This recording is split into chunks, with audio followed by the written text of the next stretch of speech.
ತಜ್ಞರು ಸಾಕಷ್ಟು ಹೇಳ್ತಾ ಇದ್ರು ಅಮೇರಿಕನ್ ನಂಬಿಕೊಡೋದು ಅಂತೇಳಿ. ತನ್ನ ವ್ಯಾಪಾರ ಒಳ್ಳೆಯದಿದ್ದರೆ ಮಾತ್ರ ಮಂದಿಗೆ ಒಳ್ಳೆಯದು. ಈ ದೃಷ್ಟಿ ಇಟ್ಟುಕೊಂಡು ಮೊದಲಿಂದನೂ ಭಾರತ ಅಮೇರಿಕಾ ಜೊತೆಗೆ ಅಥವಾ ರಷ್ಯಾ ಜೊತೆಗೆ ಹೆಚ್ಚಿಗೆ ರಷ್ಯಾ ಜೊತೆ ಕಾಣಿಸಿಕೊಳ್ಳೋ ಜೊತೆಗೆ ನಾನ್ ಅಲೈನ್ಮೆಂಟ್ ಮೂವ್ಮೆಂಟ್ ಮಾಡಿಕೊಂಡು ನಮ್ಮದೇ ಒಂದು ಶಕ್ತಿನ ಬೆಳೆಸ್ಕೊಂಡು ಬಂದಿತ್ತು.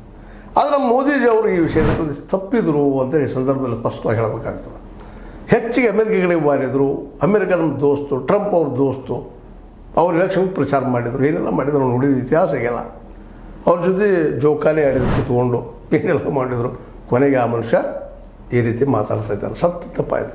ಆದರೆ ನಮ್ಮ ಕೇಂದ್ರ ಸರ್ಕಾರ ಆಗಿರ್ಬೋದು, ಬಿ ಜೆ ಪಿಗರಾಗಿರ್ಬೋದು, ನಾವು 3ನೇ ನಂಬರ್ ಶ್ರೀಮಂತರಾಗ್ತಾ ಹೊರಟಿದ್ದೀವಿ ಅಂತ ಹೇಳ್ತಾ ಇರ್ತಾರೆ. ಮೇಲೆ ಈಗೂ ಅದ ನಾವು 4ನೇದು ನೀವು 3ನೇದು ಹೋಗ್ತೀವಿ. 3ನೇದು ಯಾರು ಹೋಗ್ತಾರ ಅನ್ನೋದು ಗೊತ್ತಿರಲ್ಲ. ಹೋಗ್ತೀವಿ, ನಾವೆಲ್ಲ ಹೋಗ್ತೀವಿ. 3ನೇ ನಂಬರ್ಗೆ ಹೋಗೋದು ಇಲ್ಲಿಯೇ ಕೆಲವೇ 10% ಜನರ ಆಸ್ತಿ ಅವರ ಇದು. ಅದರಲ್ಲೂ ಕಾರ್ಪೊರೇಟ್ಗಳು.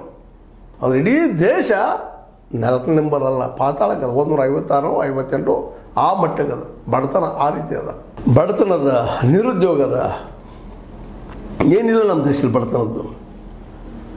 ಅವ್ರು ಹೇಳಿದ ಸತ್ಯ, ಹೌದು ಸತ್ಯದ್ದನಪ್ಪ ನಮ್ಮ ಅರ್ಥವ್ಯವಸ್ಥೆ ಅಂತ. ನಾವು ಇಡೀ ಅರ್ಥವ್ಯವಸ್ಥೆಯನ್ನು ಕಾರ್ಪೊರೇಟ್ ಕೈಗೆ ತಿರುಗಿಬಿಟ್ಟಿದ್ದೀವಿ ಈ ಕಳೆದ 11 ವರ್ಷಗಳಲ್ಲಿ. ಮೊದಲು ಮಾಡಿದ್ದು ಕಾಂಗ್ರೆಸ್ ತಪ್ಪು ಮಾಡಿದ್ದು ಅದೇ.